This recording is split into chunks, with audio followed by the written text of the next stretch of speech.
Well, hello there. I just got done Zooming with Mrs. Lee and all the other special area teachers. It was really good to see their faces. We got to chat about how many of you have been on Google Classroom. We're up to almost half of our Jaws Avenue students. So if you know of anybody that's not on yet, help them through. Tell them how to do it. Yesterday, we learned in All About Sam that Sam had made a mistake by taking something that didn't belong to him. But the good news is he admitted his mistake and he was able to move on and feel good. Today, as we head into our next chapter of All About Sam, the author gave us a little preview. Yeah, it is a worm. And that brings us to today's joke of the day. How can you tell which end of a worm is which? Well, just tickle his middle and see which end laughs. I think that might be my favorite so far. Our positive affirmation this week is, I'm going to get through this. I bet Sam was feeling that stormy feeling when he had taken that pack of bubble gum, but now that he's been able to figure out how to make it better, I think he can move on and get through it, just like you will when something makes you feel stormy. Let's start out with another way to take care of those stormy feelings with our golden ribbon breath.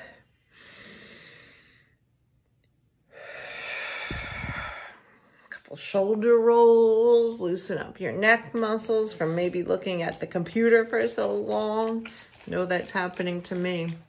And let's get started with All About Sam and see what that worm has anything to do with the story. I want a pet, Sam said one evening at dinner. His mom reached over and patted his cheek. Oh, Sam, she said, you know how much we would love to have a dog, but Daddy's allergic to dogs. My eyes get all itchy and I sneeze and I feel terrible if I'm somewhere, anywhere near a dog, his dad said. And I turn grouchy and I snarl at everyone. Snarl?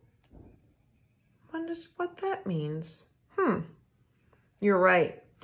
When you get grouchy and you start yelling at people, people could say you might be snarling at them. And that's what happens whenever Sam's dad starts to feel his allergies from a dog near him.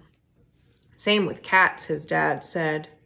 I once had a cat, Sam, Anastasia told him, when I was younger, before you were born. And Dad was sick for 2 whole months before we realized the cat was causing him to be sick. Was he sneezy, Sam asked. Yes. And grumpy? Yes, just like the 7 dwarfs, Anastasia said.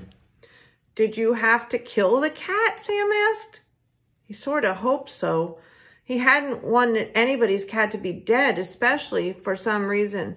But he was very interested in shooting guns and dropping bombs because at nursery school, Sam and his friend Adam had always dropped a lot of bombs on stuff until his teacher said, "Time out, guys," and made them stop. Now, Sam was kind of wondering how you would get rid of a cat that was turning you into a sneezy and a grumpy. Maybe you would have to drop a bomb on it? Of course not, Anastasia said. We gave the cat to my friend Jenny, but later it got out and was run over by a car. Squished flat? Asked Sam. I suppose so, but I don't want to think about it, Sam. Eat your dinner, Sam, his mom said. Chicken's your favorite. Could maybe I have an alive chicken, Sam asked. I really want a pet. No, sweetie. People raise chickens on farms. I think your school is going to have a field trip to a real farm sometime soon. And so you'll get to see lots of live chickens, but you won't be able to keep one, I'm afraid. A chicken wouldn't be a good pet anyway. Sam scowled and drove his spoon around his plate, pushing a trail through some peas into a mound of squash. Oh, yuck. Now there were some peas touching his squash.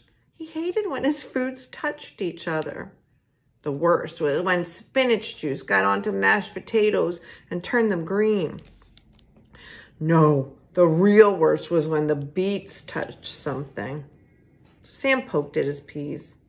Anastasia got to have gerbils, he grumbled. The whole family groaned. Oh, but Sam giggled. The gerbils had been terrible. They had had babies, and then they all got out of the cage, and then there had been gerbils all over the house for a while. The Krupniks had all been very glad when they finally gave the gerbils away. I'm really glad that they're not going to get another pet. It doesn't seem like they're able to take good care of it. Carefully, Sam removed 3 peas from his squash mound and tried to desquash them with his finger. It didn't work. No one was looking at him, so he put the squashy peas in his pocket. He could throw them away later.